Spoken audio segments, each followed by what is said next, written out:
Question. I heard you on the radio being interviewed a while back talking about it's DMT, is that the... That is.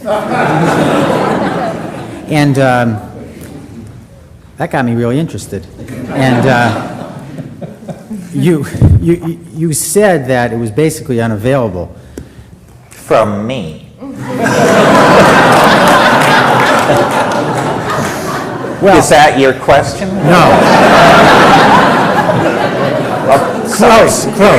Pardon me? No, I was really wondering, I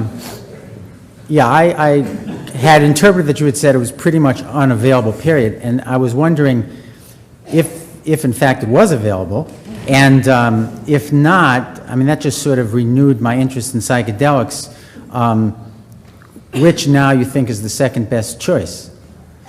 Well, first let me say, because it's an... And I'd like to hear maybe just a little more about DMT. Oh, okay.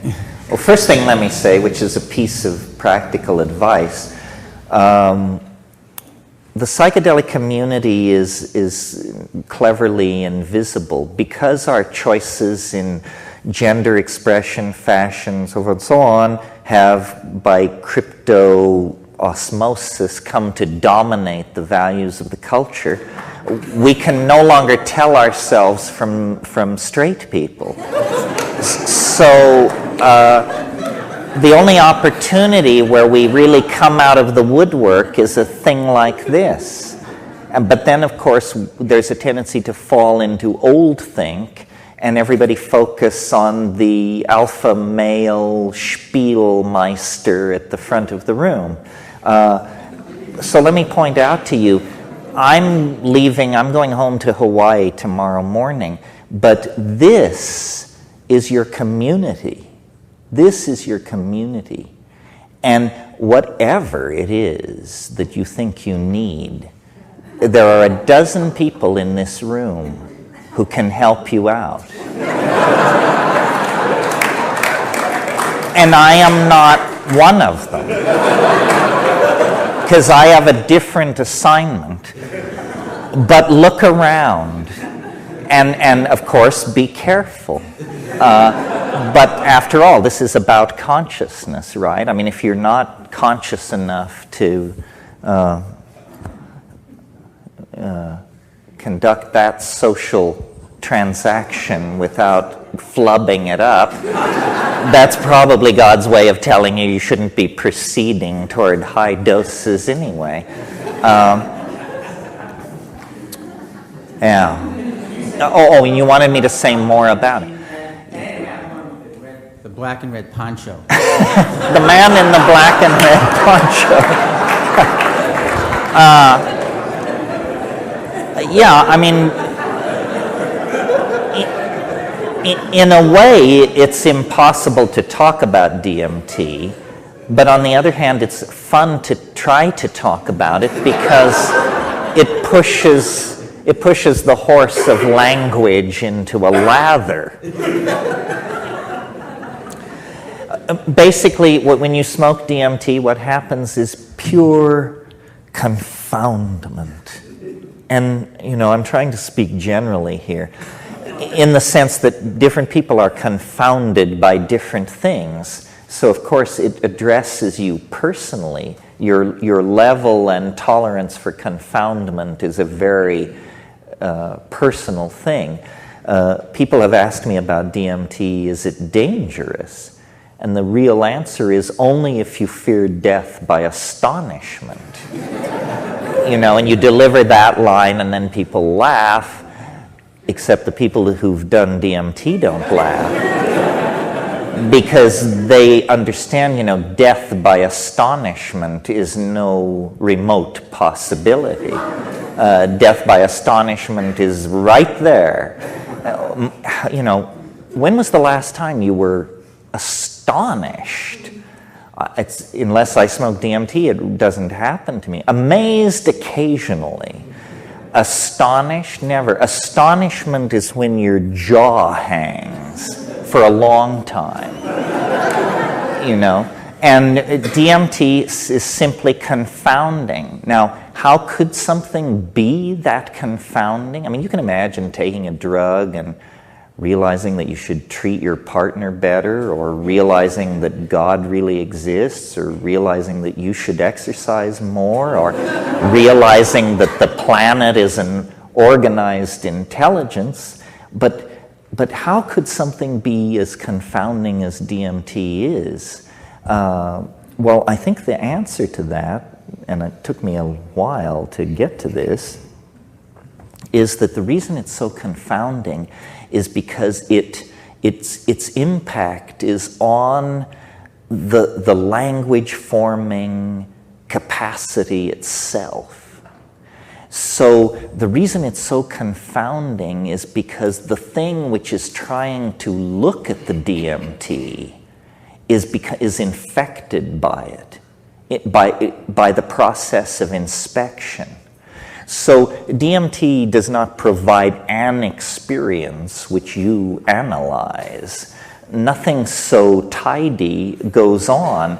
The syntactical machinery of description undergoes some kind of hyperdimensional inflation instantly, and then you cannot tell yourself what it is that you understand.